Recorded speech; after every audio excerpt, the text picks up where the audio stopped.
yang rindukan air. Ya Allah, Engkaulah Allahku,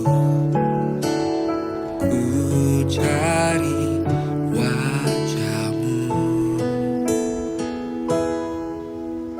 Jiwaku haus akan-Mu, seperti rusa yang rindukan air.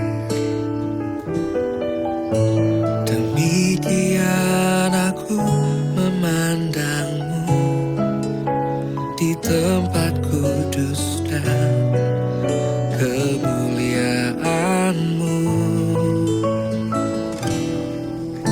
Sebab ku temukan damai dan kekuatan dalam saat teduh bersama-Mu.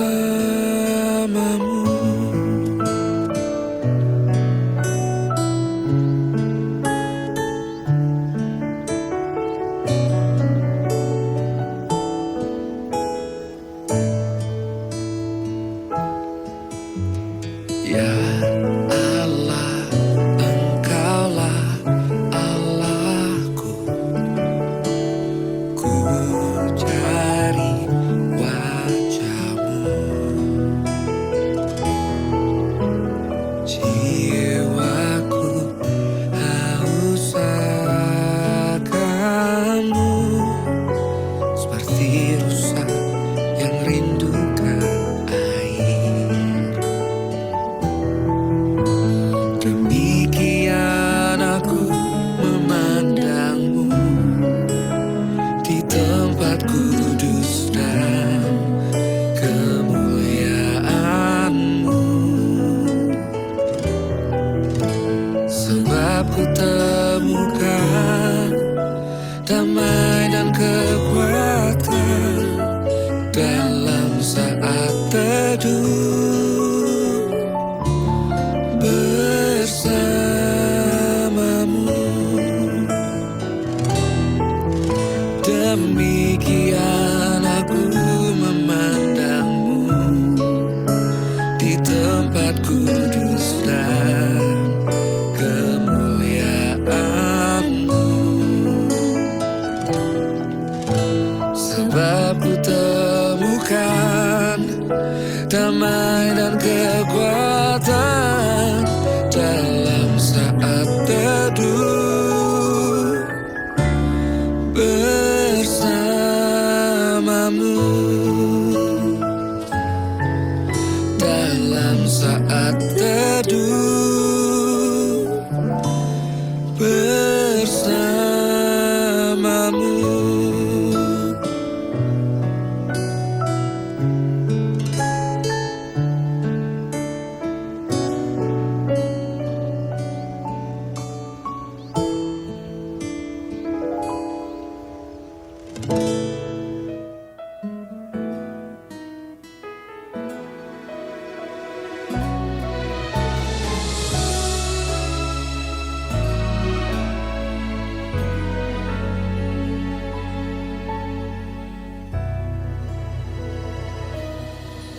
Ya Allah, Engkaulah rinduku, jiwaku haus kepadamu, seperti tanah kering tiada berair. Tak tahan ku menantikanmu, dan ku pandang Kau di tempat kudus, terkagumkan kemuliaan-Mu, Yesus. Sebab kasih setia-Mu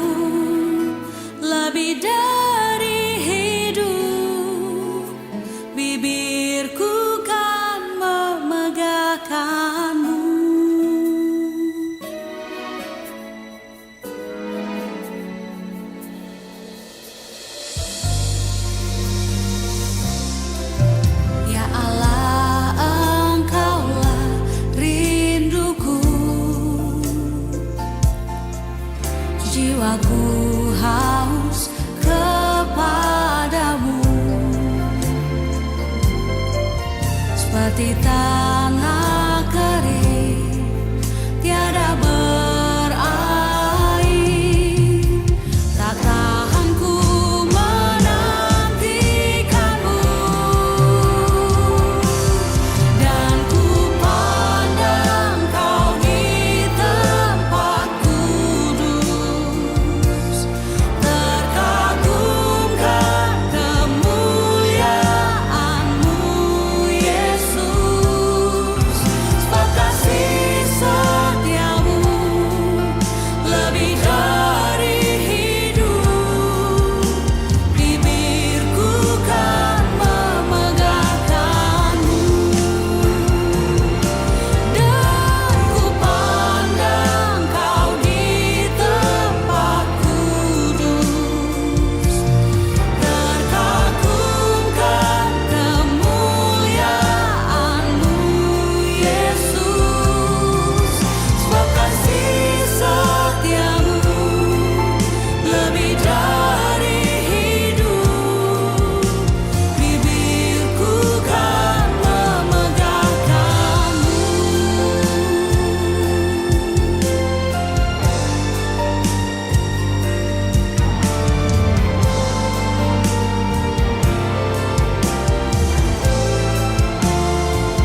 Kami pandang kekudusan-Mu,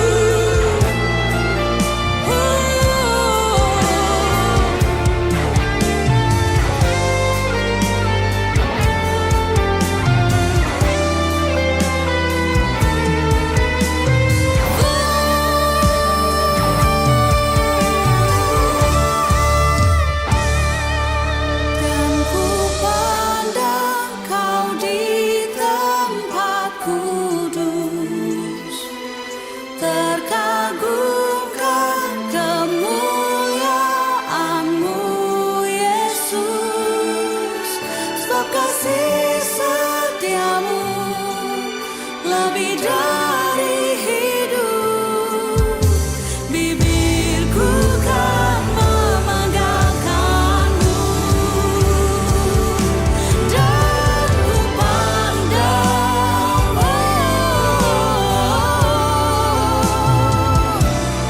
terkagumkan kemuliaan-Mu, Yesus.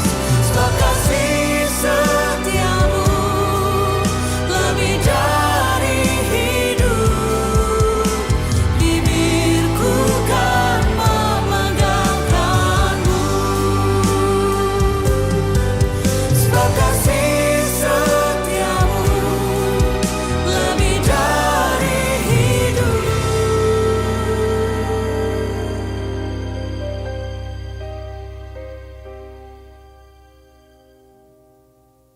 Bibirku kan memegahkanmu, bibirku kan memegahkanmu.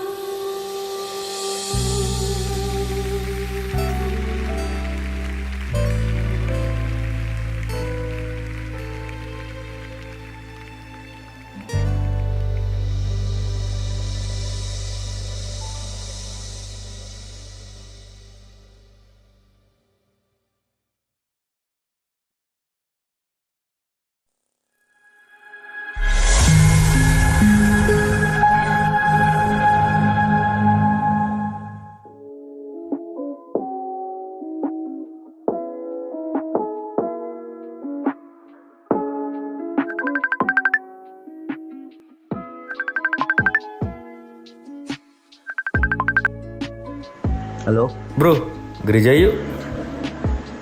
skip dulu bro, gua baru balik kerja.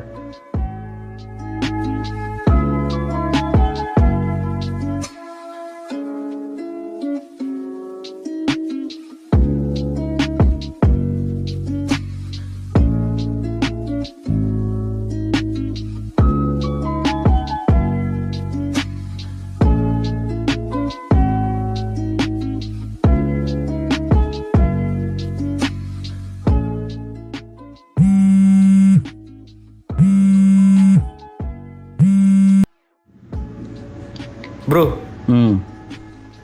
hari ini gereja yuk. Kenapa? Gereja yuk. Kenapa harus gereja? Dari dulu gua susah sampai sekarang gua ada sukses, gua punya jabatan. Tuhan itu nggak ada buat gua. Gua yang usaha sendiri. Jadi kenapa harus gereja? Gak gitu bro, Tuhan gak pernah ninggalin kita. Udahlah bro, gua balik kerja dulu.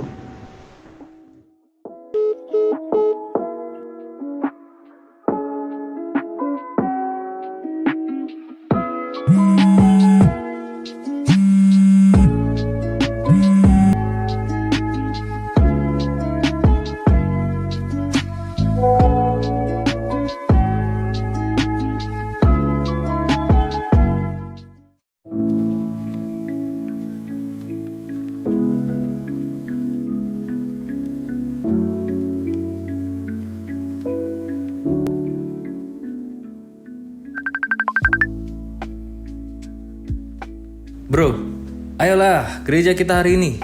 Kenapa lu selalu teleponin gua tiap minggu ngajakin ke gereja?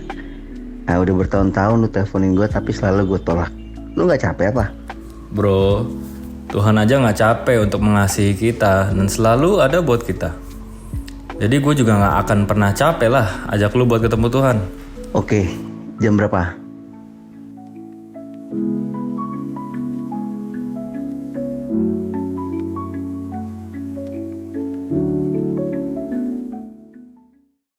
Shalom Jemaat ICF yang terkasih. Apa kabarnya hari ini? Baik, puji nama Tuhan. Terima kasih. Saya secara pribadi ingin mengucapkan selamat datang untuk saudara-saudara. Selamat datang, selamat hari Minggu, selamat beribadah di ICF Makati. Hari ini adalah hari yang baik, hari di mana kita boleh berkumpul bersama di rumah Tuhan. Kita mau memuji, menyembah dan memuliakan nama Tuhan. Oleh karena itu, sebelum kita melantunkan pujian kita, saya mau memberikan kita waktu teduh sejenak untuk kita boleh sama-sama semuanya menghilangkan segala distraksi dan gangguan di dalam hati dan pikiran kita, dan kita mau berfokus hanya kepada Tuhan. Biar Dia yang bertahta, Dia yang berkuasa di dalam segala lantunan pujian kita.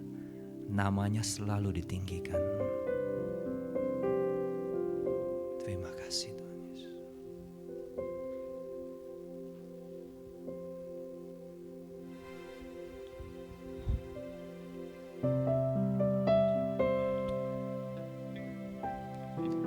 Penyertaan Tuhan selalu ada di dalam hidup kita. Di dalam setiap aspek kehidupan kita. Dia tak pernah tinggalkan kita. Tuntunannya, penyertaannya, perkenanannya. Terima kasih.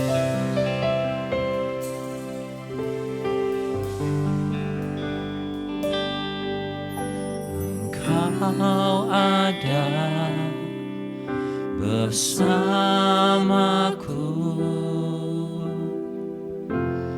di setiap musim hidupku.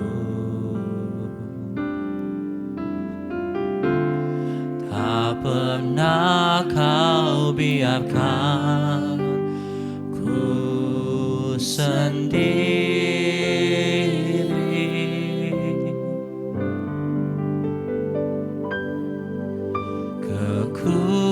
Kekuatan di jiwaku adalah bersamamu.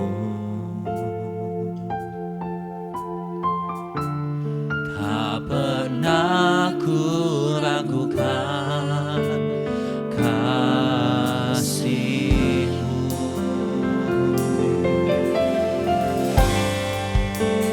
Bersamamu Bapa,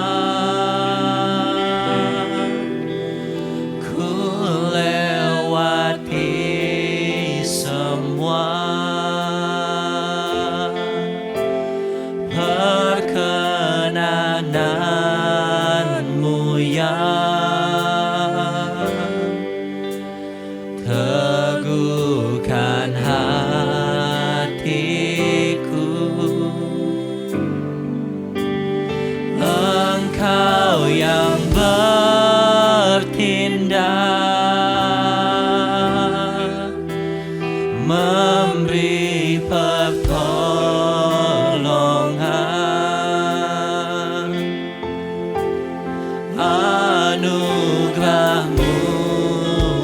besar melimpah bagiku. Mari semua jemaat boleh kita bangkit berdiri dan mengatakan kekuatan di jiwa.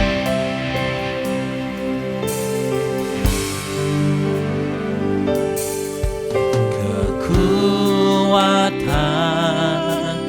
di jiwaku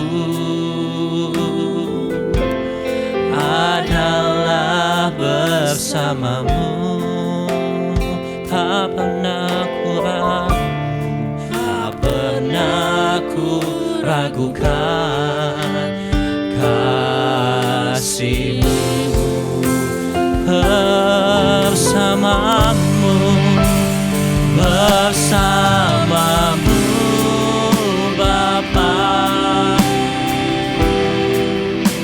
Ku lewati semua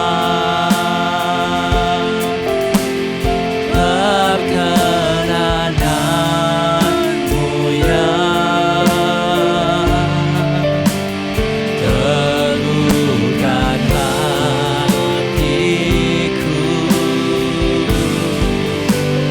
Engkau yang bertindak, memberi pertolongan,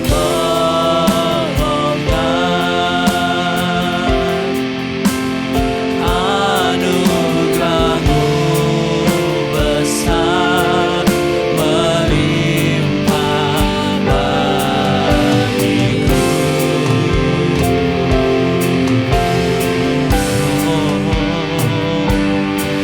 Anugerah-Mu besar dan perkenanan-Mu yang mulia.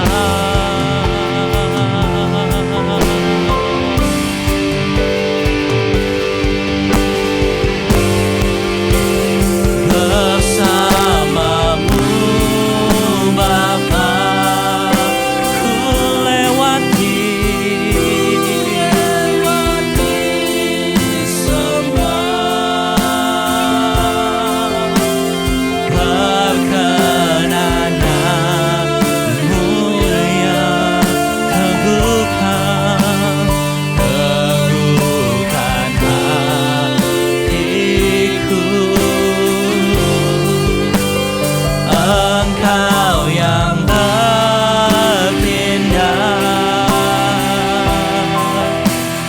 memberi pertolongan,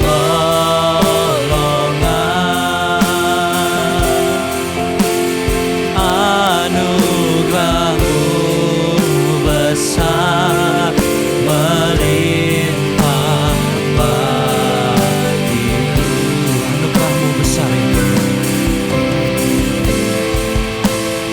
anugerah-Mu besar melimpah bagiku. Dengan penuh iman kita nyatakan bahwa anugerah-Mu besar, anugerah-Mu besar melimpah bagiku. Terima kasih Tuhan.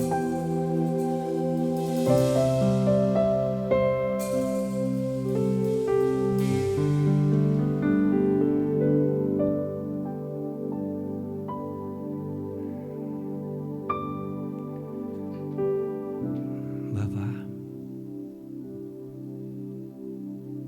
seperti lagu pujian yang kami lantunkan, bahwa kami ingin selalu berjalan bersama-Mu, dekat dengan-Mu, menikmati setiap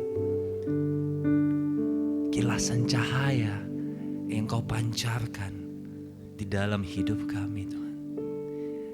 Biarkan kuasa-Mu melalui Yesus Kristus bekerja di dalam diri kami, sehingga kami boleh kuat Tuhan, bukan karena kuat gagah kami, tetapi karena kekuatan-Mu yang mengalir di dalam setiap diri dan hati kami.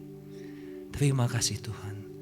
Tuhan, kami datang ke tempat ini, ke rumah-Mu Tuhan, yang pada saat kami masuk Tuhan, izinkan kami untuk menikmati keajaiban-Mu Tuhan. Kami datang dengan berbagai latar belakang Tuhan. Jikalau kami yang datang karena minggu kami atau hari-hari kami diberkati Tuhan, menikmati berkat-Mu, izinkan kami datang dengan membawa ucapan syukur Tuhan. Kami mau bawa Tuhan ucapan syukur kami ke hadapan-Mu. Pun Tuhan, ada sebagian kami yang datang dengan beban yang berat Tuhan di pundak kami. Kekhawatiran, ketakutan. Hati kami gundah Tuhan, tidak damai rasanya. Tapi saat kami masuk ke rumah ini, kami tahu Engkau yang sumbernya sukacita dan kami mau mengambil sukacita daripada-Mu. Terima kasih Tuhan. Apapun latar belakang kami mau datang dan bawa ke hadapan-Mu. Kami mau memuji, memuliakan nama-Mu, menikmati waktu yang indah ini bersama-Mu. Kami siap Tuhan, bersukacita di dalam-Mu. Di dalam satu nama Tuhan Yesus, Juru Selamat kami yang hidup, kami berdoa dan mengucap syukur. Amin. Setuju gak sama saya kalau saya katakan pada saat kita memberikan pujian ke sesama kita, itu adalah hal yang baik. Setuju? Nah, oleh karena kita setuju, mari kita berikan salam yang terbaik ke kiri kanan kita sambil melantunkan pujian. Pujian apa? Memberikan pujian. Kamu cantik sekali hari ini. Senyum kamu manis sekali loh hari ini. Oh, saya suka baju kamu loh. Kalian luar biasa sekali. Mari kita siap bersukacita di dalam Tuhan.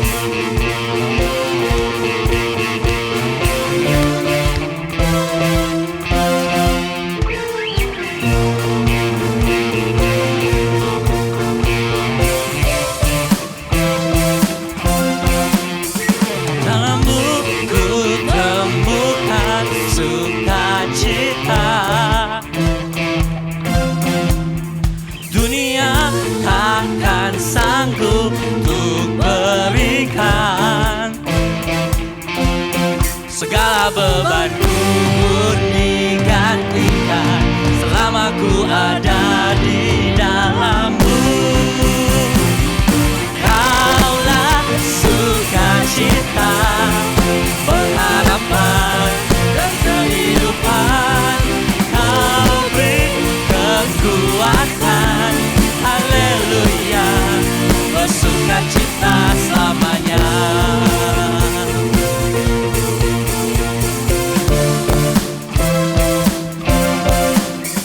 Kau ada mendampingi setiap langkahku.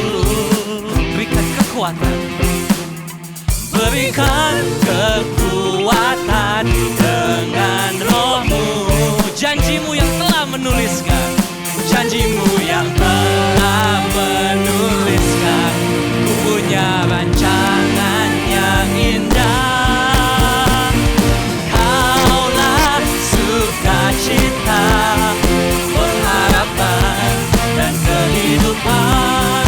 Kau beri kekuatan, haleluya, haleluya. Kaulah sukacita, pengharapan dan kehidupan. Kau beri kekuatan, haleluya, bersukacita selamanya. Di dalam Tuhan ada sukacita. Amin.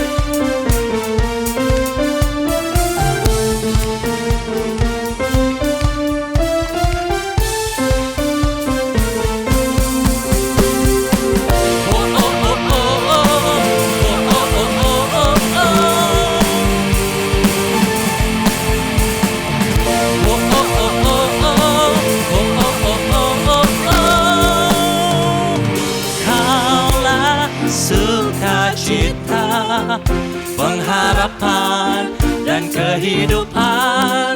Kau beri kekuatan, haleluya, haleluya.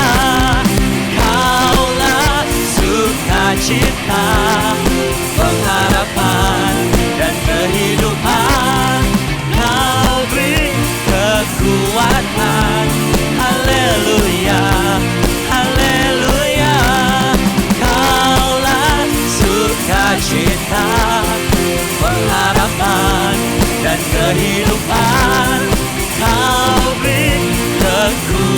Tuhan. Haleluya, bersukacita selamanya.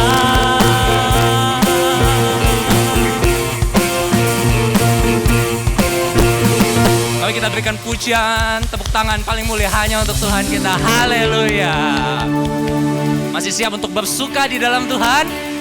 Amin. Mari kita nyanyikan bersuka di dalam Tuhan.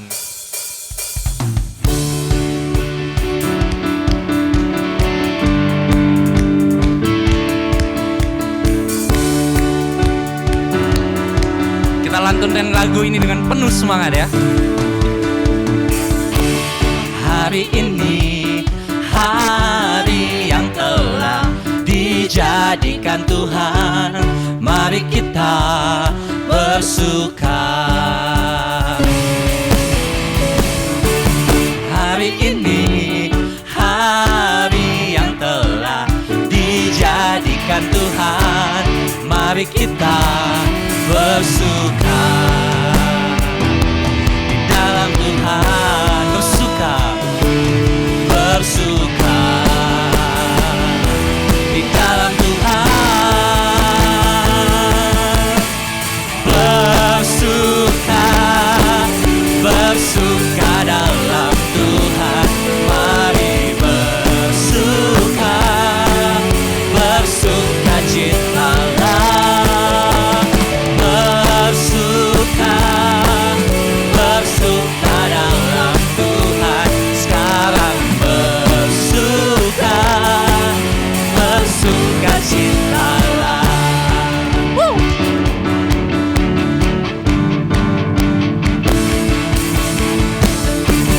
Hari ini hari yang telah dijadikan Tuhan, mari kita bersuka. Sekali lagi, hari ini,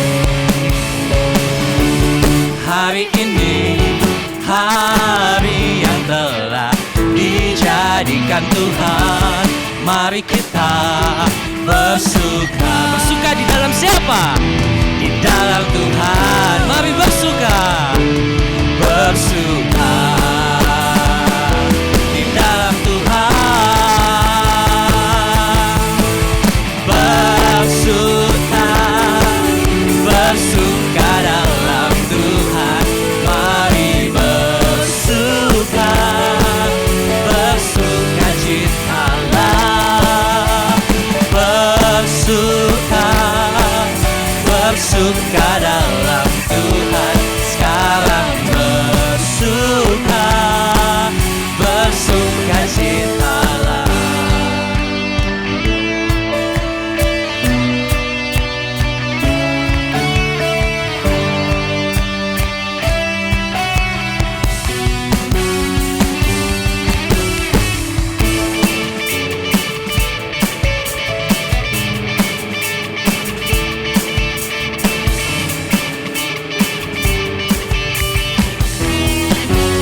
Lebih semangat lagi yang kita bersuka di dalam Tuhan.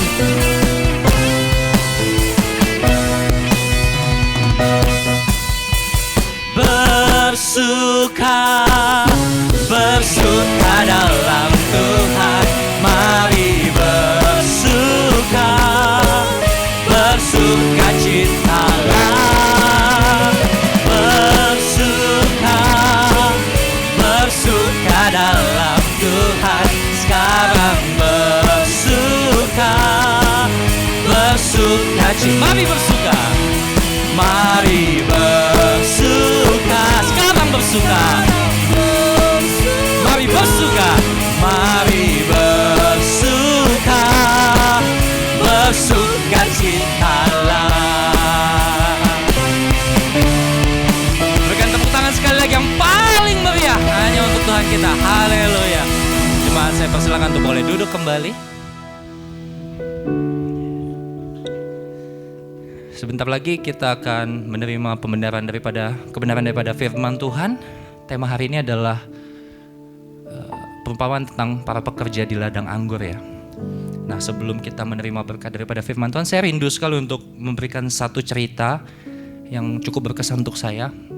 Saya harap juga boleh menjadi pelajaran untuk kita semua. Alkisah ada seorang ayah yang memiliki 2 orang anak laki-laki. Kita sebut saja namanya adalah Jesse dan Mike. Jesse ini adalah anak ya umur 10 tahun, dan sedangkan Mike usianya lebih muda 1 tahun, jadi sekitar 9 tahun. Nah, suatu hari ayahnya memanggil Jesse untuk datang ke ruang makan. Jesse datang ke sini. Saya tahu kamu suka kue coklat. Jadi ini papa punya kue coklat, papa mau kasih ke kamu 1 slice kue coklat. Jadi Jesse waktu ngelihat kue coklat ini dia senang sekali. Matanya berbinar-binar, hatinya riang, mukanya tersenyum. Dia katakan, terima kasih papa, saya senang sekali sama kue coklat nih. Lalu dia memeluk ayahnya, mengambil kue coklatnya, bawa ke meja makan dan bersiap untuk makan. Lalu pada saat dia ingin makan, ayahnya manggil lagi adiknya, Mike, datang ke sini. Mike datang dengan muka yang biasa-biasa aja, biasalah anak bungsu, agak manja, agak itu ya. Mukanya biasa-biasa aja, datang. Papanya bilang, Mike, papa tahu kamu suka kue coklat. Nah ini papa ada kue coklat untuk kamu. Jadi papanya memberikan 1 kue coklat, tapi a whole cake. Tahu ya whole cake ya, kue yang utuh, 1 kue coklat. Besar sekali dibandingkan dengan yang diberikan kepada Jesse. Bahkan ada lapisan coklatnya, ada pernak-perniknya, ada ornamen rumah-rumahnya di atasnya kue coklatnya. Bahkan ada spesial namanya Mike di atas kue coklatnya. Jadi spesial sekali untuk Mike. Waktu Mike lihat kue coklat ini, dia biasa aja. Dia gak berterima kasih, dia cuma lihat, ambil, habis itu pergi meninggalkan ruangan. Nah apa yang terjadi? Jesse, sang kakak melihat.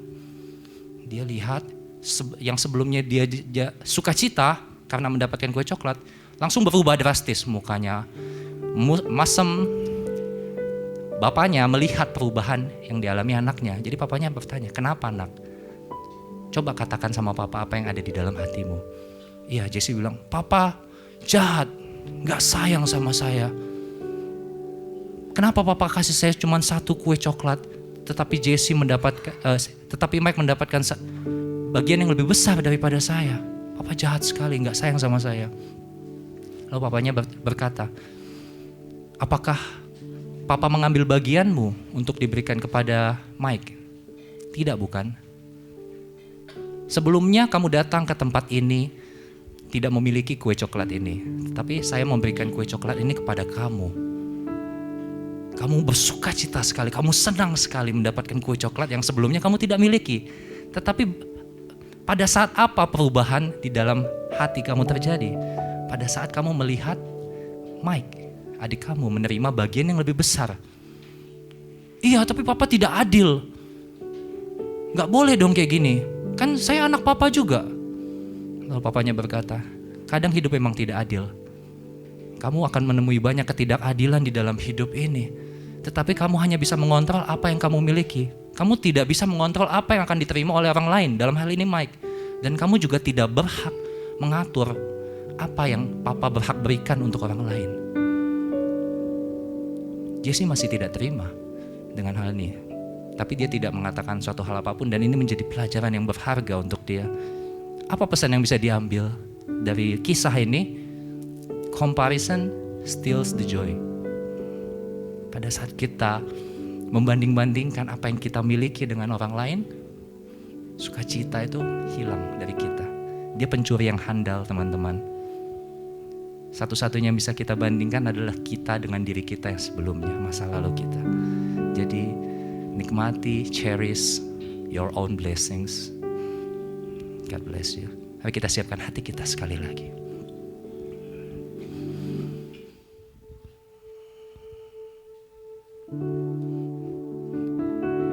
Yesus yang adalah pusat dari segalanya. Kita mau lantunkan pujian ini. Jesus at the center of it all.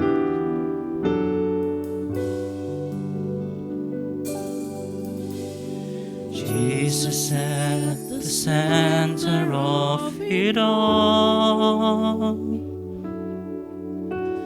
Jesus at the center of it all. From beginning to the end, it will always be, it's always been you, Jesus. Jesus at the center. Jesus at the center of it all. Jesus at the center of it all.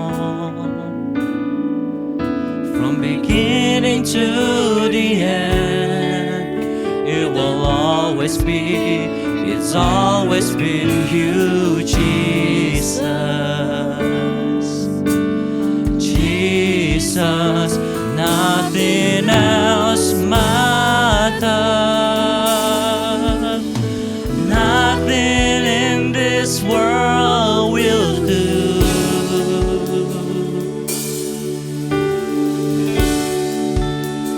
Jesus, you're the center. Everything revolves around you.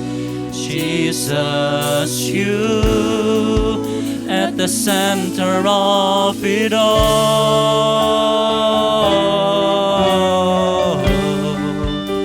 The center of it all. Mari kita bangkit berdiri semua sekali lagi, nyatakan. Jesus be the center of my life. Jesus be the center of my life. From beginning to the end, it will always be, it's always been you, Jesus. Jesus, nothing else matters. Nothing in this world will do. You're the center. Jesus, you're the center. Everything revolves around you. Jesus, you, nothing else matters. Nothing else matters. Nothing in this world will do.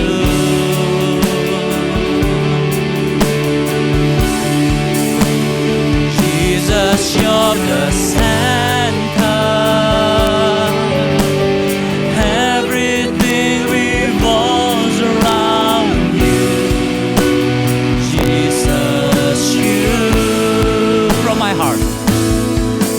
my heart to the heaven, Jesus be the center. It's all about you. Yes, it's all about you. From my heart to the heaven, Jesus be the center. It's all about you. Yes, it's all about you.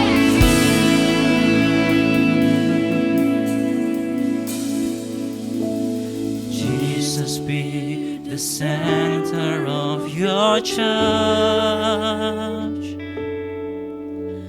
Jesus be the center of your church.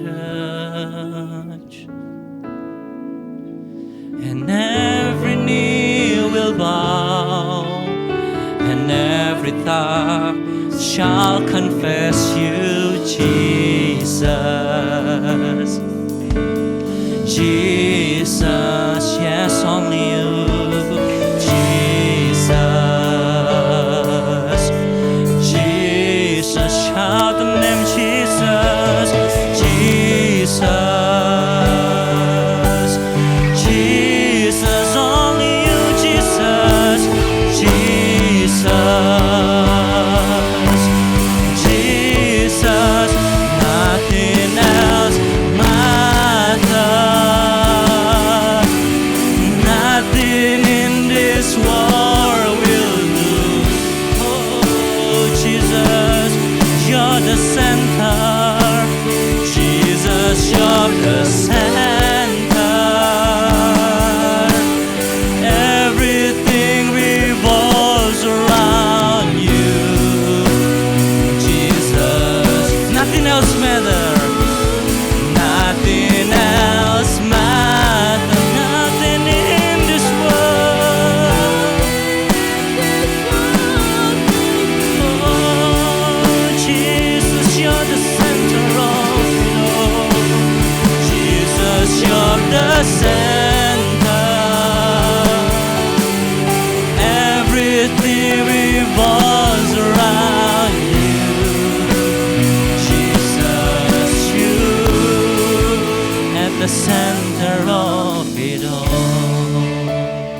it all. The center, at the center of it all.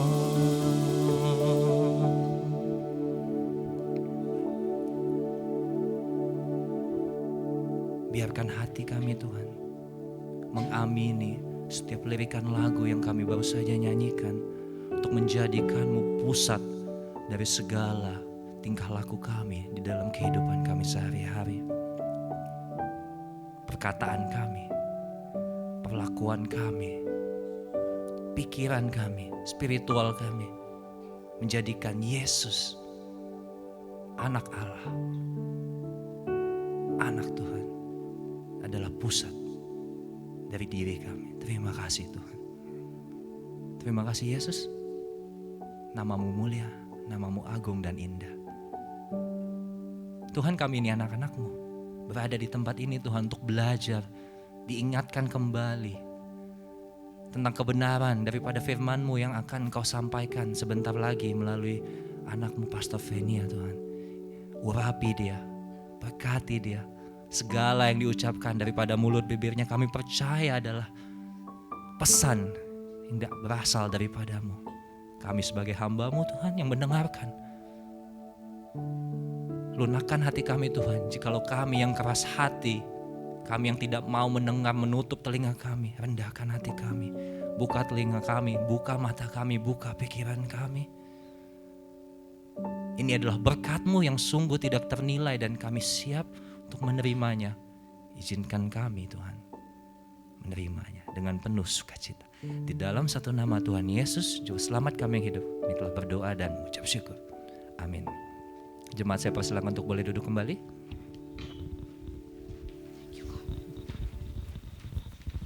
Shalom semuanya.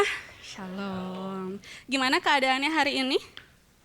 Nggak harus luar biasa, nggak harus. Gimana? Wah, ngantuk. Kesehatan gimana? Ada yang sakit? Nggak ada ya, puji Tuhan. Sehat semuanya ya berarti ya. Keluarga gimana? Keluarga aman sentosa, bahagia, sukacita, damai sejahtera? Amin. Keuangan gimana keuangan? Kalau kita sama-sama lihat ya, hari ini kita akan sama-sama belajar tentang pekerja-pekerja yang ada di kebun anggur. Sebuah perumpamaan yang juga Yesus ajarkan kepada kita semua. Tapi kalau kita kembali melihat setiap aspek dari kehidupan kita, biasanya ini kita ada di minggu ketiga di bulan ini, ada di pertengahan bulan, tepat di bulan Oktober ini. Nah, mungkin ada beberapa di antara kita yang gajiannya itu di awal bulan, ada di awal bulan aja sekali. Ada yang gajiannya sebulan 2 kali. Jadi biasanya hari-hari ini lagi penuh sukacita nih, berbunga-bunga ya, senyum-senyum. Ada juga yang gajiannya di akhir bulan. Nah, ngomong-ngomong soal gajian, belakangan ini juga sih, cukup lama, itu setiap awal bulan tersebar meme tentang gajian, termasuk salah satu pengertian baru tentang gajian. Jadi gajian itu gak cuma pendapatan yang kita terima, tapi kalau mau kita sama-sama lihat, ternyata gaji itu sekarang punya definisi bentuk ketidaksopanan, baru datang, pergi lagi tanpa permisi. Jadi kalau kita sama-sama lihat, di pojok kiri bawah, itu ada anak lagi permisi, terus ada orang-orang lagi nongkrong. Anak-anak itu gajian, anak-anak yang nongkrong itu aku. Jadi dapat meme-nya, gajiannya cuman numpang lewat. Jadi hari ini ditransfer, besok udah nggak tahu kemana. Nah di situ juga kalau kita lihat tanggal 1 nih, seneng. Tanggal 15 udah mulai mikir nih. Aduh gimana ini, masih ada beberapa hari nih bulan ini, gimana nih cara mencukupi kebutuhan dalam bulan ini. Tanggal 25 udah ada yang menangis, Tuhan tolong. Kalau bisa gereja tiap hari Tuhan, biar bisa makan tiap hari di gereja. Nah coba lihat kanan kirinya mukanya, ada yang senyum-senyum, ada yang lagi pusing, ada yang lagi meronta-ronta. Nah kalau saya mau tanya ke kita semua nih ya saat ini, mungkin sebagian besar dari kita ini sekarang seorang pekerja, seseorang yang memang bekerja, atau mungkin beberapa dari kita dulu pernah bekerja. Kalau ada sebuah kasus seperti ini, Kita semua kerja di dalam satu perusahaan yang sama. Nah, dari awal bulan sampai akhir bulan, dari tanggal 1 sampai tanggal, let's say kita gajiannya tanggal 25 ya. Dari tanggal 1 sampai tanggal 25 kita kerja tiap hari. Sehari 12 jam, gak ada hari libur. Gak pernah izin sakit, mau tipes pun kita datang ke kantor. Gak pernah cuti apapun itu. Kita selalu datang dari tanggal 1 sampai tanggal 25. Nah tanggal 25 kita gajian nih. Let's say gajiannya 50.000 lah ya. 50.000 peso. Nah tapi waktu kita lagi ngambil gaji kita di HR, ya nggak sih kalau gajian ngambilnya di mana? Di mana? Oh di rekening ya. Oh ya. Gak apa. Anggap aja ini belum ada perbankan. Jadi gaji harus datengin ke HR gitu ya. Kita harus datang ke HR, kita minta gaji.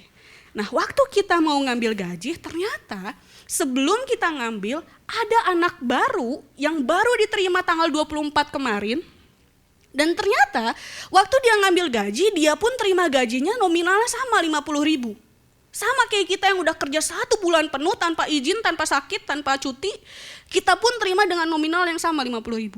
Nah waktu teman-teman lihat, Bapak Ibu Saudara lihat, orang ini yang baru kemarin banget nih masuk nih, belum ada 24 jam belum ada 24 jam dia masuk tapi dia udah terima gaji dengan nominal yang sama.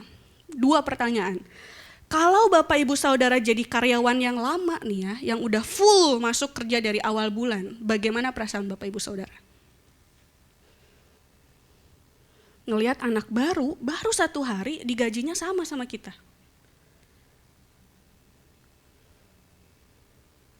Ada yang mau resign?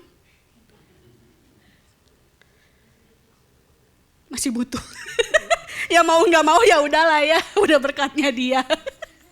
Kalau Bapak Ibu Saudara jadi karyawan barunya nih, jadi pegawai barunya nih yang baru diterima kemarin, hari ini udah terima gaji full. Gimana perasaan Bapak Ibu Saudara?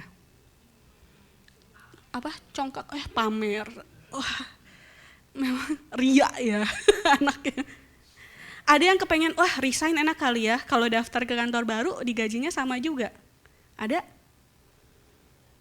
Oh emang pengen pamer aja ya anaknya. Emang gak ada tujuan lain ya? Gak ada. Nah tapi kalau kita sama-sama lihat ya di dalam realita kehidupan kita saat ini, majikan mana yang mau gaji karyawan lama sama karyawan baru kerja sama kita 1 hari, digajinya sama? Ada gak sih majikan yang kayak gini kira-kira? Pernah nemuin?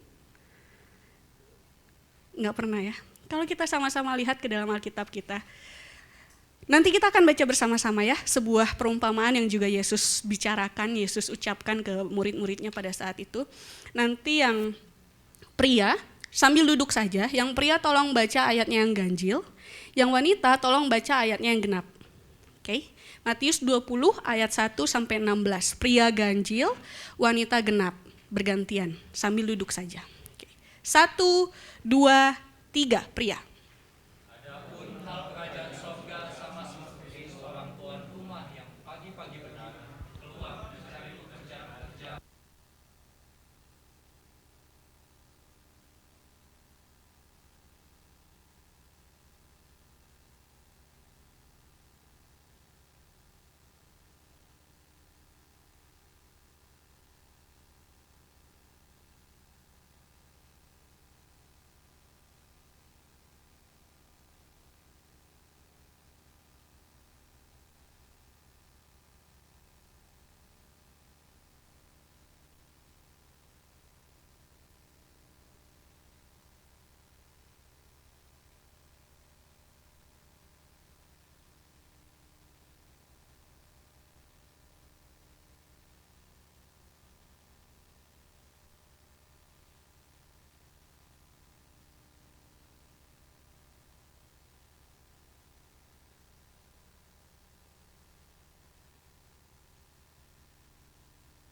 Kira-kira selama kita baca cerita ini, perumpamaan ini, ada pertanyaan yang timbul di dalam benak Bapak Ibu Saudara nggak?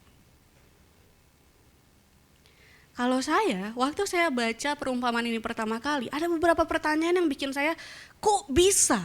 Pertama, kok bisa tuan ini bolak-balik ke pasar cari pekerja? Emang gak diperkirakan dari awal berapa pekerja yang dibutuhkan? Kok bisa tiap 3 jam kalau kita nanti sama-sama lihat, dia dari lapangannya, terus nanti dia ke pasar cari orang. Dari lapangannya balik lagi ke pasar cari orang. Kok bisa bolak-balik? Emang sebutuh itu pekerja-pekerja untuk mempekerjakan ladangnya pada saat itu? Itu yang pertama. Yang kedua, kok bisa orang yang baru kerja 1 jam digajinya sama 1 dinar? Kalau minggu lalu kita sudah bahas tentang bagaimana ada salah satu perumpamaan juga yang Yesus ucapkan tentang koin yang hilang. Jadi kalau kita sama-sama ingat kembali, dulu itu mereka upahnya, UMR-nya itu 1 hari 1 dinar.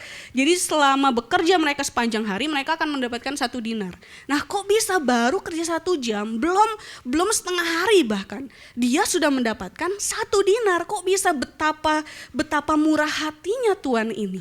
Apa kebanyakan uang sampai dibagi-bagiin kayak gitu? Dan yang terakhir, kalau kita sama-sama lihat di ayat yang terakhir, demikianlah orang yang terakhir akan menjadi yang terdahulu dan yang terdahulu akan menjadi yang terakhir.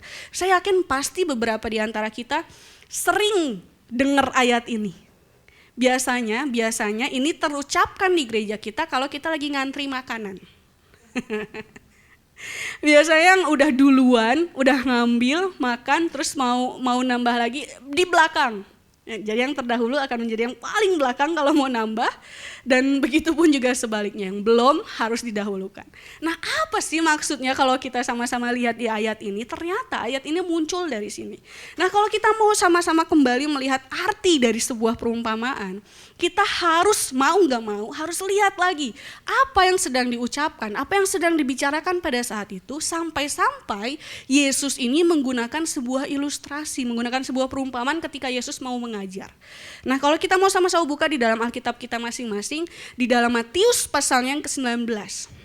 Di dalam Matius pasal yang ke-19, kalau kita sama-sama lihat, ada beberapa pengantar sebelum akhirnya kepada perumpamaan. Jadi Yesus sedang mengajar, nah barulah perumpamaan ini muncul. Nah, prinsip perumpamaan ini adalah untuk menggambarkan sesuatu, untuk memperjelas ajaran yang sedang diajarkan sama Yesus, untuk menekankan suatu prinsip atau gagasan yang sedang Yesus ajarkan. Nah, pelajaran apa yang pada saat itu Yesus mau ajarkan sehingga perumpamaan ini terucapkan dari mulutnya Yesus? Kalau kita sama-sama lihat di dalam Matius 19, ada sebuah perikop di situ tentang perceraian. Itu sedang diajarkan sama Yesus ke orang-orang pada saat itu. Nah, ketika itu selesai diajarkan, muncullah sebuah peristiwa di mana Yesus ini memberkati anak-anak kecil. Di situ Yesus bilang, biarkanlah anak-anak itu, janganlah menghalang-halangi mereka datang kepadaku. Sebab orang-orang yang seperti itulah yang mempunyai kerajaan sorga. Anak-anaknya udah pada masuk sekolah minggu? Udah ya. Puji Tuhan. Nah, kalau kita sama-sama lihat ketika Yesus bilang biarkanlah anak-anak datang kepadaku, biar mereka pun diberkati lewat setiap apa yang akan aku ajarkan. Nah, di dalam peristiwa ini ada seorang muda, ada ya seperti seumuran kita lah, masih pada muda ya. Ada seumuran kita yang mendengar bahwa Yesus bilang anak-anak ini adalah mereka yang mempunyai kerajaan surga. Gimana sama kita? Kalau mereka yang masih kecil, mereka yang masih kanak-kanak, mereka menerima kerajaan surga, gimana sama kita yang udah mulai beranjak dewasa nih? Apakah kita juga yang empunya kerajaan surga? Makanya muncullah seseorang muda yang dia akhirnya ketika dengar ajaran Yesus ini, dia datang ke Yesus, dia tanya sama Yesus. Dia bilang kayak gini, Guru, perbuatan baik apakah yang harus kuperbuat untuk memperoleh hidup yang kekal? Kalau anak-anak ini dengan datang kepada Yesus saja mereka sudah memiliki kehidupan yang kekal, gimana dengan kita? Apa yang harus kita perbuat? Lalu Yesus jawab sama anak muda ini. Yesus bilang, lakukanlah perintah Allah, 10 hukum Taurat. Terus kata anak muda ini, sudah saya lakukan. Terus kata Yesus, oke, gini, kalau kamu sudah melakukan itu, sekarang gini, jual semua apa yang menjadi kepunyaanmu, lalu hasilnya berikan kepada mereka yang gak mampu. Kalau Bapak Ibu Saudara menerima tantangan ini, apa yang akan Bapak Ibu lakukan? Jual semua aset-asetmu, HP, semua gadget, kendaraan, tanah, sertifikat rumah punya orang tua. Jual semua asetmu, jual semua hartamu, uangnya jangan ambil sepeser pun, kasih ke mereka yang gak sanggup. Ada yang berani melakukannya? Yang angkat tangan tolong ditandain ya. Gak ada yang angkat tangan, masalahnya gak ada yang berani. Begitupun juga dengan orang muda itu, dia pun gak berani. Dia langsung, waduh, ini investasi jangka panjangku langsung hilang begitu saja. Bagaimana kalau aku menikah nanti? Gak ada harta yang tersisa. Dia pun mikirin hal-hal seperti itu. Sampai akhirnya ketika anak muda ini dengar apa yang Yesus ucapkan, anak muda ini sedih. Karena dia merasa bahwa aku gak berani ngejual itu, berarti aku gak akan masuk surga dong. Anak muda ini sedih, terus anak muda ini pulang, pergi ninggalin Yesus. Tapi maksud Yesus di sini adalah bukan seperti itu sebenarnya. Bagaimana kita semua pada saat itu juga orang-orang yang mendengarkan, termasuk anak muda ini, mau melepaskan kepunyaannya supaya dia bisa menerima apa yang Tuhan bisa berikan, yaitu keselamatan. Jadi kita nggak berpegang teguh sama apa yang kita miliki, kita nggak mengandalkan setiap kelebihan kekuatan kita, enggak. Itu maksudnya Yesus sebenarnya. Nah terus waktu anak muda ini pergi, muncullah salah satu murid Yesus yang ngedengar itu, Petrus. Petrus waktu dengar itu, dia pun kan merasa bahwa, wah gitu ya ternyata ya. Berarti aku pun harus melakukan hal yang sama dong. Nah muncullah pertanyaan di benaknya Petrus, yang akhirnya dia pun mengajukan itu sama Yesus. Akhirnya Petrus bilang gini, kami ini telah meninggalkan segala sesuatu dan mengikut Engkau. Kami udah ninggalin pekerjaan kami udah ninggalin keluarga kami, dan kami memutuskan untuk mengikut Yesus, pergi kemana-mana melayani orang-orang. Jadi, apakah yang akan kami peroleh? Apakah sudah pasti kami dapat kerajaan surga itu? Apakah kami sudah pasti diselamatkan? Kan kami sudah meninggalkan segala sesuatu. Tadi Yesus bilang sama anak muda itu, dia pun harus menjual segala sesuatu. Berarti kami udah dong. Petrus pikir ketika dia menjadi murid Yesus, dia ini bisa memiliki akses orang dalam lah. Oh, udah ngikut Yesus nih udah pastilah. Setidaknya dapat rumah yang standar lah di surga, udah pastilah. Tapi lagi-lagi Yesus mengajarkan perumpamaan ini akhirnya kepada murid-muridnya yang pada saat itu bertanya-tanya, kalau kami sudah meninggalkan segala sesuatunya untuk mengikut Yesus, berarti kami udah pasti selamat lah. Nah, lagi-lagi Yesus menekankan sebuah pengajaran-pengajaran yang mau Yesus juga ajarkan kepada kita semua. Apa yang mau kita lihat ketika kita melihat perumpamaan ini? Ketika Yesus memperjelas ajarannya kepada pertanyaan ini, kepada Petrus ini, dengan sebuah perumpamaan yang tadi kita sudah baca. Ada dua hal yang Yesus ingin ajarkan kepada kita semua. Ada dua hal yang Yesus ingin tunjukkan kepada kita. Yang pertama, Allah, Bapa kita, adalah sumber belas kasihan. Jadi kalau kita sama-sama lihat, sebenarnya pada saat itu para pekerja upahan yang tadi kita sudah baca, mereka ini emang biasanya nongkrong di pasar. Jadi kalau ada orang butuh buruh, butuh orang yang bisa mereka pekerjakan, mereka pasti datangnya ke pasar. Karena di pasar gak cuma jualan sumber makanan, bahan baku makanan, tapi mereka juga menjual jasa. Jadi pekerja-pekerja ini pasti nongkrongnya di pasar supaya kalau ada orang butuh bantuan, butuh tenaga, mereka datang ke pasar. Nah, ceritanya begini. Adapun hal kerajaan sorga sama seperti seorang tuan rumah yang pagi-pagi benar keluar mencari pekerja-pekerja untuk kebun anggurnya. Dulu pagi-pagi benar ini menunjukkan bahwa ketika zamannya Yesus pada saat itu, orang bekerja itu memang 12 jam dalam satu hari. Dari jam 6 pagi sampai 6 sore, gak ada shift-shiftan ya. Semua 6 pagi ke 6 sore 12 jam. Nah setelah jam 6 pagi itu muncul, nah seorang tuan ini pergi ke pasar. Nah setelah ia sepakat dengan pekerja-pekerja itu mengenai upah sedinar sehari, jadi ada tawar-menawar tuh. Ketika tuan ini jam 6 pagi pergi ke pasar, dia ketemu sama orang-orang upahan ini, mereka sepakat. Ada tawaran-tawaran yang diajukan pada awalnya. Mungkin kayak, bisa gak kamu kerja sama saya, nanti saya kasih setengah dinar deh, 50 sen deh. Enggak 1 dinar aja, emang itu UMR-nya kok udah rata-rata Ya udahlah, ya udah 1 dinar. Nah, mereka sepakat seperti itu ya. Nah, setelah mereka sepakat mengenai upah mereka dalam 1 hari, tuannya ini menyuruh mereka ke kebun anggurnya. Jadi semua orang-orang yang udah sepakat dipekerjakanlah di kebun anggur. Jam 9 pagi, kalau kita sama-sama lihat, si tuan ini pergi lagi ke pasar. Lihat lagi ada orang lalu dipekerjakan lagi. Tapi gak ada kesepakatan di situ. Si tuan ini cuma bilang, apa yang pantas akan kuberikan kepadamu. Gak ada tawar-menawar harga tuh. Jadi cuman bilang, pokoknya nanti akan saya upah lah dan saya akan upahnya sepantas mungkin. Gak akan lah saya upah sedikit kayak gitu. Pokoknya kamu akan mendapatkan hal yang layak lah. Nah, orang-orang yang dipanggil kerja jam 9 pagi ini akhirnya mengiyakan. Karena mereka percaya, oh berarti saya gak akan ditipu, setidaknya saya akan mendapatkan hal yang pantas lah ketika saya bekerja sama tuan ini. Lalu jam 12 siang, tuan ini pergi lagi ke pasar, cari orang lagi.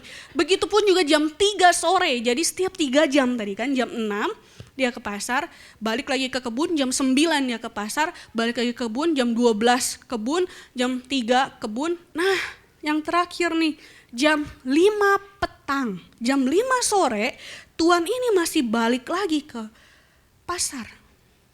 Nah diketemuilah orang-orang yang masih ada di sana. Ini hal yang menarik, kalau kita baca di dalam ayat yang ke-6 sampai yang ke-7 di situ dikatakan, kira-kira pukul 5 petang, ia keluar lagi dan mendapati orang-orang lain pula. Lalu katanya kepada mereka, mengapa kamu menganggur saja di sini sepanjang hari? Kata mereka kepadanya, karena tidak ada orang yang mengupah kami. Katanya kepada mereka, pergi jugalah kamu ke kebun anggurku. Bukan berarti orang-orang ini malas, bukan. Kenapa mereka masih ada di situ? Karena memang mereka udah nongkrong dari pagi sampai jam 5 sore, tapi belum ada satu orang pun yang memilih mereka dan memanggil mereka untuk mereka pekerjakan. Kalau kita sama-sama lihat ketika dia bilang tidak ada yang mempekerjakan kami. Hal ini sebenarnya mencerminkan keadaan mereka yang gak berdaya. Mereka pengen bekerja, mereka pengen dapat uang, tapi gak ada kesempatan. Gak ada peluang untuk mereka bisa bekerja. Kenapa? Karena gak ada orang yang memilih mereka.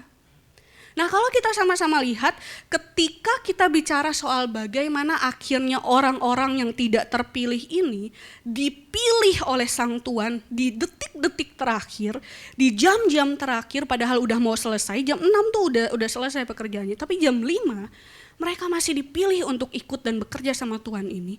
Kita mau sama-sama melihat bahwa hal ini bukan tentang kelayakan atau kemampuan yang dimiliki oleh orang-orang upahan ini.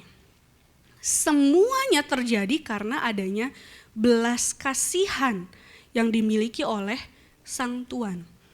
Bulan lalu ketika kita berbicara soal panggilan, kita berbicara bahwa ketika kita melakukan panggilan kita diperlukan belas kasihan. Ingat? Belas kasihan, apa bedanya belas kasihan dan kasihan saja?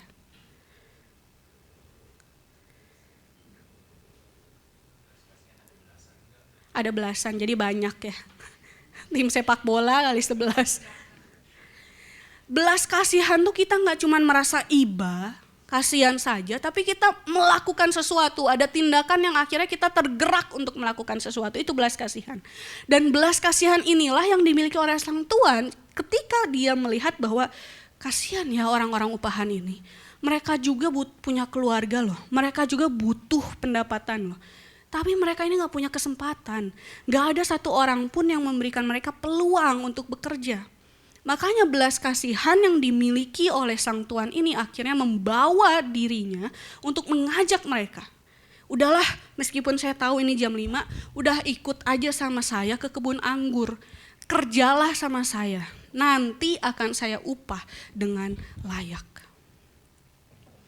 Melalui hal ini kita mau sama-sama lihat bahwa faktanya ketika pemilik tanah ini, ketika sang Tuan ini keluar beberapa kali ke pasar, itu bukan karena dia salah perhitungan di awalnya. Bukan karena, oh kayaknya hari ini saya butuh 5 orang pekerja aja deh. Oh ternyata pas dilihat di kebun anggur, oh enggak salah, ternyata saya lebih banyak lagi butuhnya.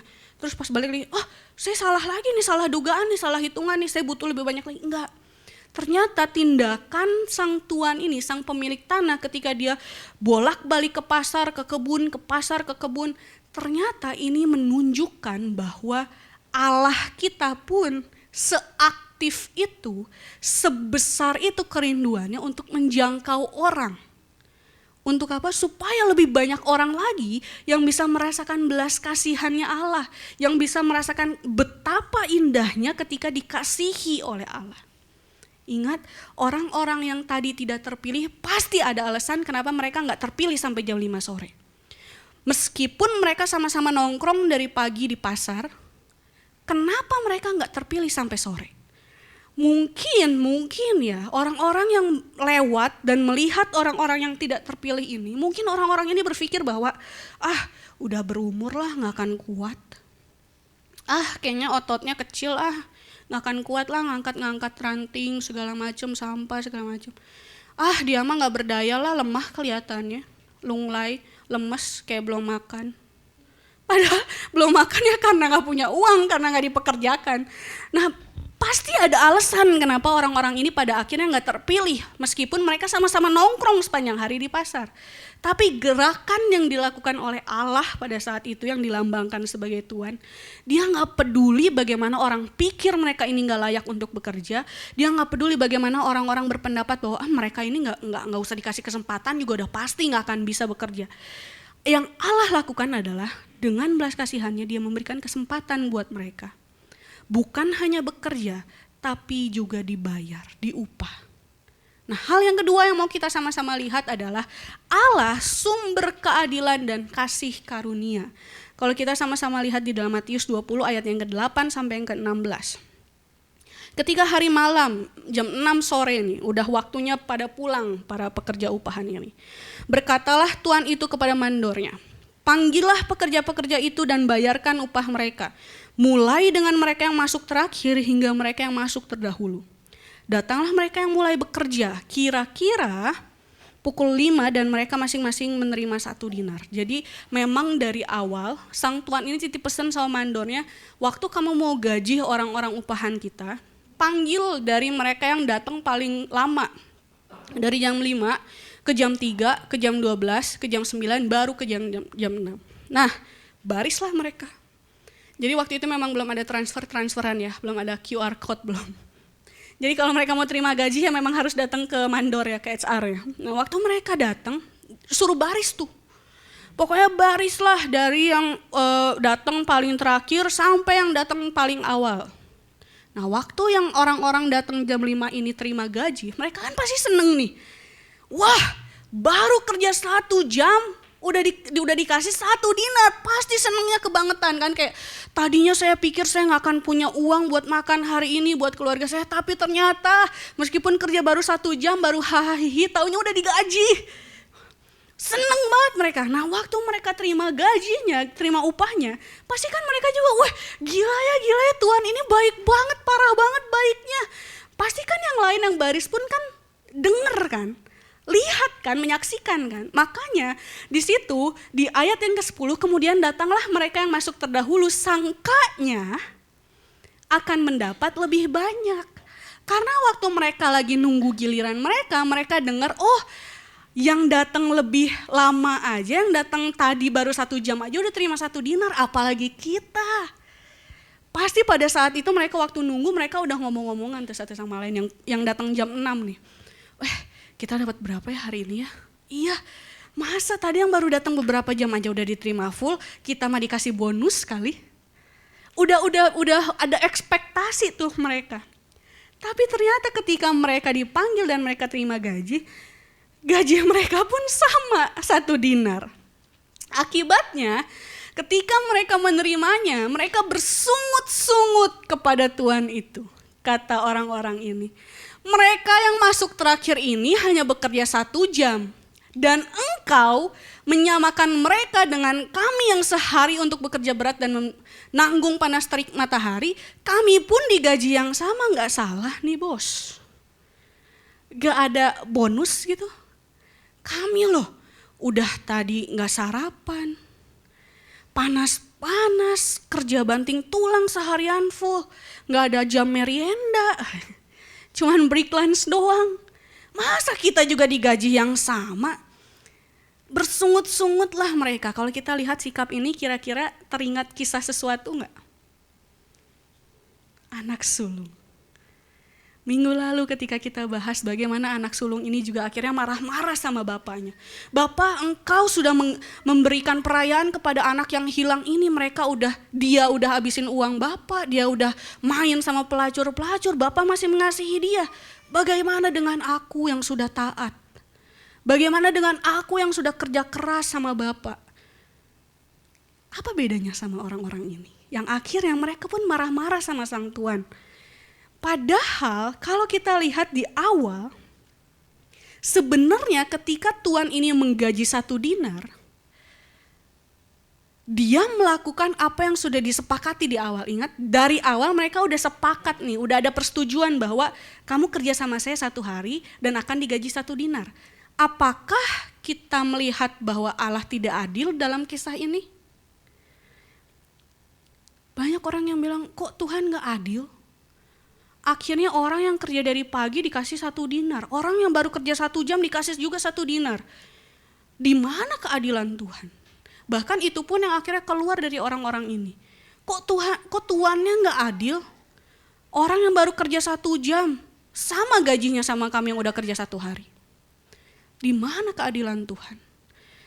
Kalau kita mau sama-sama lihat bahwa kita semua percaya Tuhan kita Tuhan yang penuh dengan kasih karunia, amin. Tuhan yang penuh dengan kasih karunia ini sudah memberkati kita dengan hal-hal yang sebenarnya gak pantas kita terima. Nah, kalau kita sama-sama lihat, ada satu pertanyaan yang akhirnya bilang, kalau Tuhan itu adil, berarti kasih karunia gak ada dong. Karena kan kalau Tuhan kasih kita kasih karunia, berarti kita menerima hal yang gak pantas. Berarti Tuhan sebenarnya gak adil dong. Yang jadi jawaban di sini adalah Tuhan itu bukannya gak adil. Tuhan memang kalau kita pandang di dalam standar dunia, Tuhan gak adil. Iya, kenapa? Karena ada hal-hal yang akhirnya Tuhan bisa berikan kepada kita meskipun kita gak pantas terimanya. Tuhan itu adil di dalam standarnya Tuhan. Tapi kalau kita mau sama-sama lihat, apa yang terjadi di dalam kehidupan kita ketika Tuhan memberikan keadilannya dan kasih karunia-Nya sama kita. Tuhan tetap adil sama kita semua ketika kita melakukan dosa. Upah dosa adalah maut. Tuhan tetap menghukum setiap orang yang melakukan dosa. Tapi Tuhan pun memberikan kasih karunia-Nya. Dengan apa? Dengan memberikan Yesus Kristus. Jadi keadilan Allah dan kasih karunia Allah ini dipertemukan dengan begitu sempurna ketika Tuhan memberikan anaknya Yesus Kristus. Ketika anaknya datang sebagai kasih karunia dan menanggung keadilan yang harusnya kita lakukan, yaitu salib, penghukuman dari setiap dosa kita semuanya. Dalam kasus ini, keadilan Tuhan ditunjukkan ketika tuannya ini memberikan upah 1 dinar kepada dia yang kerja dari pagi. Kenapa? Karena itu memang sudah kesepakatannya. Meskipun akhirnya orang-orang ini bersungut-sungut, meskipun akhirnya orang ini marah-marah sama tuannya, tapi Tuhan tetap kasih gajinya. Tuannya enggak yang sampai akhirnya, karena kamu bersungut-sungut, udahlah sini balikin. Kurang ajar, masih enak diupah, masih enak dipilih. Enggak, meskipun mereka marah-marah, Tuhan ini tetap kasih. Itu keadilannya Tuhan, sang pemilik tanah ini. Dan kasih karunia yang tuannya ini tunjukkan dalam kasus ini, itu bisa kita lihat ketika ia menggaji mereka sama semua. Meskipun ada yang baru kerja 1 jam. Dalam kisah ini kita dapat melihat bagaimana keadilan dan kasih karunia ini berjalan beriring-iringan. Begitupun juga dengan kehidupan kita. Berapa banyak kasih karunia yang sudah kita terima dari Tuhan? Ketika kita berbicara tentang kasih karunia ini bukan tentang apa yang kita peroleh atau apa yang kita pantas untuk terima. Tetapi ketika kita berbicara soal kasih karunia, kita berbicara tentang bagaimana Tuhan sudah memberkati kita dari hari ke hari dengan cuma-cuma, termasuk juga hidup kekal, keselamatan. Ketika sepanjang tahun ini kita berbicara tentang nilai diri kita, siapa sih di sini yang pantas buat terima keselamatan? Ada di sini yang nggak pernah melakukan dosa? Sekecil apapun nggak pernah dilakuin seumur hidupnya, pasti nggak ada. Tapi karena Yesus yang sudah turun ke dunia dan menjadi contoh bagi kita semua bahwa kasih karunia Allah itu nyata, kita menerimanya. Jadi hari ini ketika kita mau sama-sama belajar tentang 3 karakter Allah yang diajarkan Yesus melalui perumpamaan ini, bahwa Allah itu adalah Allah yang penuh dengan belas kasihan, Allah itu adalah Allah yang penuh dengan keadilan, dan Allah itu Allah yang penuh dengan kasih karunia. Yang menjadi pertanyaan bagi kita semua ketika kita melihat ayat yang terakhir dari perumpamaan itu, demikianlah orang yang terakhir akan menjadi yang terdahulu dan yang terdahulu akan menjadi yang terakhir. Dengan panggilan yang sudah kita terima, dari bulan lalu kita sudah melihat bahwa tuaian memang banyak tetapi pekerja sedikit. Seberapa banyak di antara kita yang sudah mengiyakan panggilan baru yang sudah Tuhan berikan kepada kita semua? Ada dari kita yang masih tawar-menawar sama Tuhan? Bagaimana sama panggilan kita saat ini? Ketika Alkitab juga mengajarkan kita bahwa apapun juga yang kamu perbuat, perbuatlah dengan segenap hatimu, seperti untuk Tuhan dan bukan untuk manusia. Kamu tahu bahwa dari Tuhanlah kamu akan menerima bagian yang ditentukan bagimu sebagai upah. Kristus adalah Tuhan dan kamu hambanya. Status kita memang anak, tapi ketika kita melakukan pekerjaannya Allah di dunia ini, ingat, yang mengupah kita Yesus. Maukah kita tetap hitung-hitungan sama Tuhan? Tuhan, saya udah baik, Tuhan saya udah taat ke gereja, Tuhan saya udah banyak berdoa, Tuhan mana berkatnya buat saya? Masih maukah kita hitung-hitungan? Sama seperti orang upahan tadi yang kita akhirnya marah, kita akhirnya iri ketika ada orang lain yang kita tahu baru melayani Tuhan, baru ke gereja, tapi hidupnya diberkati dengan luar biasa. Warren Wiersbe dia bilang, we must watch our motives for Christian service. Kita harus memperhatikan motif kita ketika kita melayani Tuhan, ketika kita melakukan panggilan yang Tuhan berikan. Karena bahkan pekerjaan yang baik kalau kita lakukan dengan motivasi yang salah, hal ini akan mendukakan hatinya Tuhan. Hal ini adalah hal yang tidak menghormati Tuhan. Parahnya lagi, hal ini bahkan dapat merampok kita dari berkat yang justru Tuhan sudah sediakan di awal. Boleh tim perlengkapan membantu saya? Boleh satu orang maju ke depan? Ada sulap.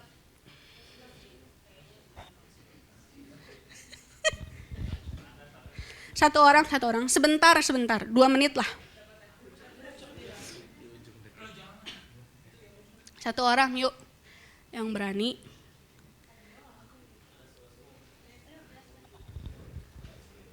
Oke, Kak Gio. Boleh berdiri di sini, Kak? Nah, saya punya pertanyaan gini, Kak. Bolehkah, nanti saya akan berpikir dalam hati dan benak saya yang paling dalam, angka 1 sampai 10. Tugas kakak adalah menebak angka yang saya pikirkan. Nah, kalau kakak salah, air ini akan disiramkan ke baju kakak. Tapi tenang, kita udah ada baju baptis di belakang. Kita ada jubah baptis di belakang. Nah, kalau kakak benar, kakak akan mendapatkan teh pucuk yang jarang ditemui, kecuali di ICF Makati. Di belakang ada, nanti kalau ada yang kepengen abis ini minum teh pucuk, ada di situ, Anas Corner ya, cuma 20 peso. 30 sama es ya. Jadi jualan. Oke? Jadi gitu ya, tebak 1 sampai 10 angka yang saya pikirkan, kalau salah disiram, kalau benar dapat teh pucuk. Jangan khawatir, abis ini juga kita akan sediakan handuk dan baju baptis. Kalau mau dibaptis lagi juga boleh ya.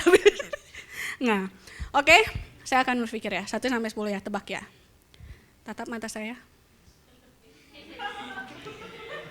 Oke. Tebak, 1, 2, 3, angka berapa yang saya pikirkan? Salah, 5. Terima. Konsekuensinya siap? Tim perlengkapan tolong handuk. Ini bedanya kasih karunia dan belas kasihan. Belas kasihan yang saya miliki untuk Kak Gio adalah perlakuan yang akhirnya saya memilih untuk tidak menyiram Kak Gio dengan air ini. Meskipun itu sebenarnya hukuman yang harus diterima sama Kak Gio karena menebaknya salah, betul? Tadi dari awal kita udah sepakat kalau salah disiram, kalau benar dikasih teh pucuk. Itu belas kasihan. Tapi kasih karunia yang saya miliki untuk Kak Gio, meskipun Kak Gio salah dan tidak berhak mendapatkan teh pucuk yang berharga ini, akhirnya saya akan memberikan teh pucuk ini untuk Kak Gio. Tanpa es ya, kalau mau es beli 10 peso di belakang.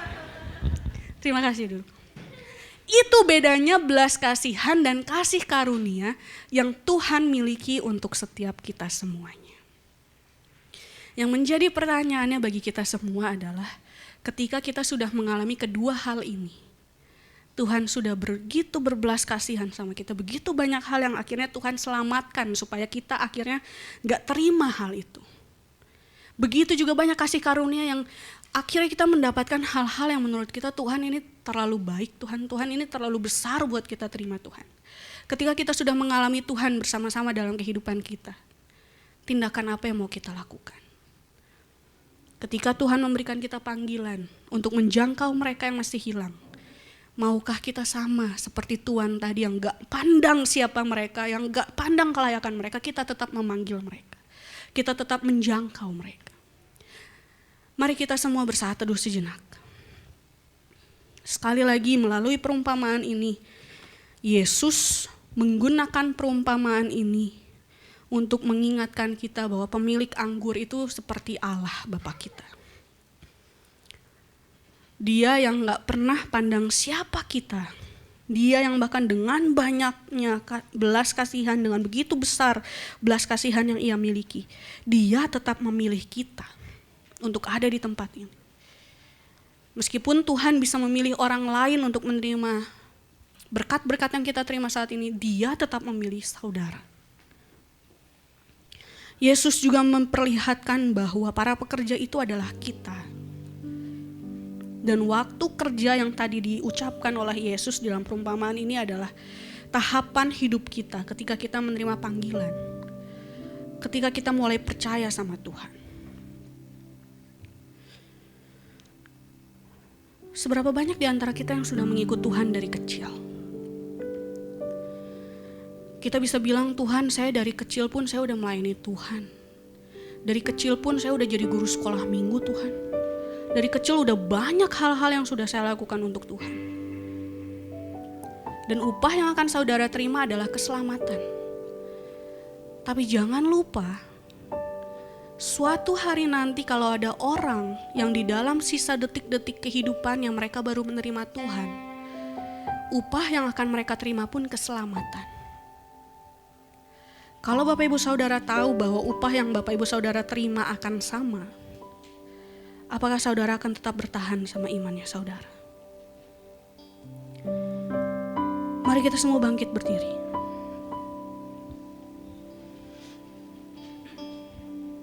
Sekali lagi ketika kita semua menyadari bahwa diri kita sudah ditebus Tuhan, sudah dilayakkan Tuhan, dan masih banyak orang lain di luar sana yang masih memerlukan penebusan itu.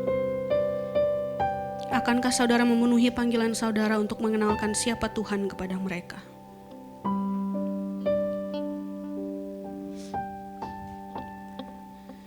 Tuhan gak peduli dengan bagaimana iri hatinya kita sama orang lain.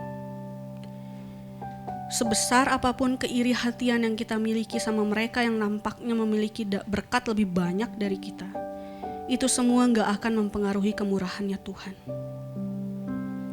Jadi mari saat ini kita terus mengingat bahwa ketika Tuhan memilih dan memanggil kita, semua bukan karena kita. Semua karena penuh dengan bagaimana belas kasihan itu dan kasih karunia dan keadilan itu ada di dalam dirinya Allah. Jadi mari kita yang sudah mengalami hal-hal tersebut, kita juga melakukannya untuk orang lain. Bapak, saat ini Tuhan, kami mengucap syukur Tuhan ketika kami kembali diingatkan tentang bagaimana Tuhan sudah menebus setiap kami. Tuhan sudah melayakkan kami. Tuhan sudah memilih dan memanggil kami Tuhan. Saat ini Tuhan, ketika kami kembali mengingat bagaimana Tuhan memberikan perumpamaan tentang pekerja-pekerja kebun anggur kepada setiap murid-murid Tuhan pada saat itu, ajar kami Tuhan untuk terus mengingat bahwa segala sesuatu yang kami miliki semua karena Tuhan. Ajar kami Tuhan untuk memiliki motivasi yang baik ketika kami sedang menjalani panggilan-panggilan yang Tuhan taruh dalam kehidupan kami. Kami gak mau Tuhan mencari keuntungan bagi diri kami sendiri. Kami mau membuka diri kami selebar-lebarnya Tuhan, untuk boleh Tuhan pakai. Dimanapun Tuhan tempatkan kami, apapun yang Tuhan ingin kami lakukan Tuhan, kami mau percaya bahwa kasih karunia dan belas kasihan Tuhan cukup bagi kami. Kami gak akan khawatir tentang apapun yang kami akan dapatkan Tuhan. Kami gak akan khawatir apapun yang akan menjadi tantangan kami ke depannya, karena kami percaya Tuhan sudah menyiapkan apa yang benar dan pantas untuk kami. Jadi Bapa, ajar kami untuk melakukan segala sesuatunya sama seperti untuk Tuhan dan bukan untuk manusia. Kami mau bekerja dan kami mau melayani Tuhan dengan sebaik mungkin, karena kami sudah merasakan bagaimana Tuhan begitu baik dalam kehidupan kami. Jika Tuhan di dalam perjalanan kehidupan kami dipertemukan dengan orang-orang yang masih terhilang, orang-orang Tuhan yang masih mempertanyakan keberadaan dirinya dan keberadaan Tuhan, Tuhan tuntun kami juga Tuhan. Sama seperti bagaimana Tuhan menyelamatkan kami, Tuhan ajar kami untuk menuntun mereka, supaya mereka pun dapat mendapatkan keselamatan yang daripada Tuhan. Jadikan kami terang dan garam-Mu Tuhan dimanapun Tuhan taruh kami. Hanya di dalam nama Tuhan Yesus kami berdoa.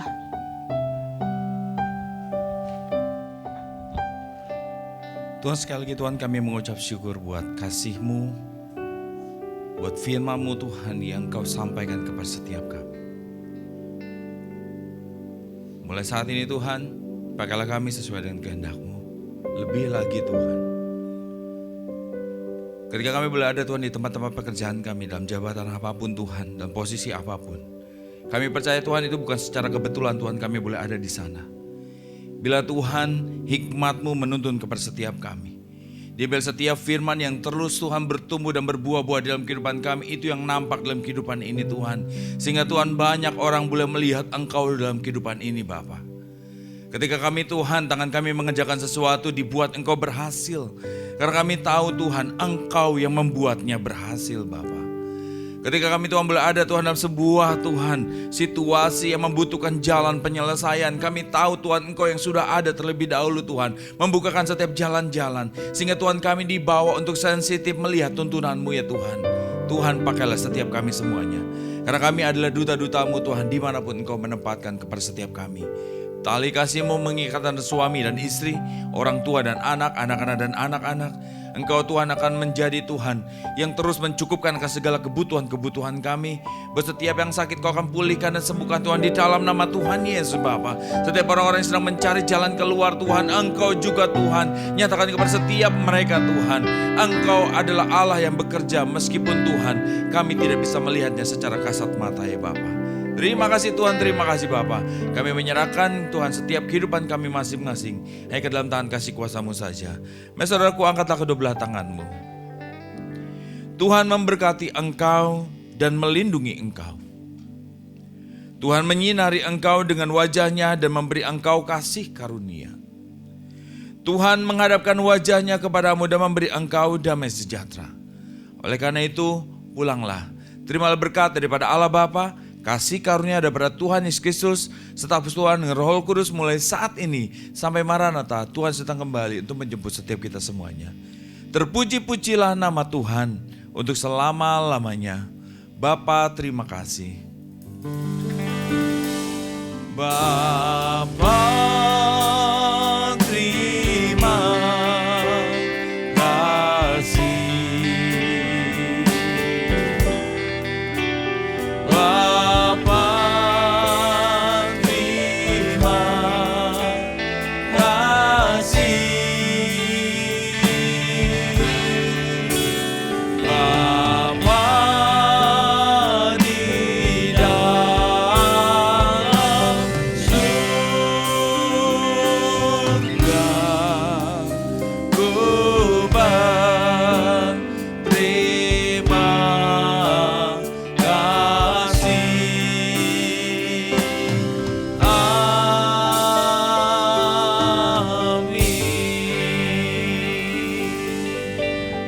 Silakan duduk, silakan bersatu sejenak.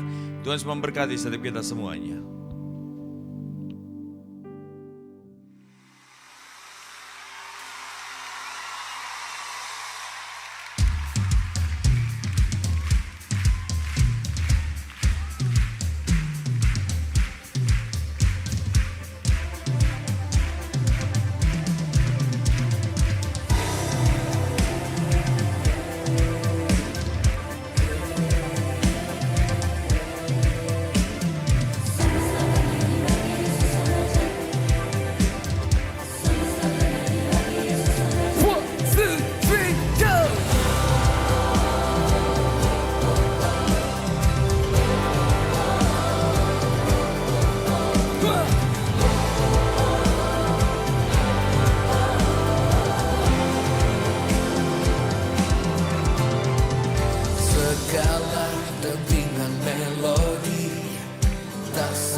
megahnya keajaibanmu. Segala untaian puisi tak mampu tuliskan betapa indahnya dan agungnya karyamu. Kau yang merajut segala kehidupan dengan jarimu yang mulia. Puja dan puji beri tatamu, semesta bernyanyi. Besar dan ajaib perbuatanmu, adil dan benar segala jalanmu. Raja segala bangsa, sebab Engkau Allahku yang kudus, layaklah semua bangsa menyembahmu. Yesus Allah Raja kebenaran.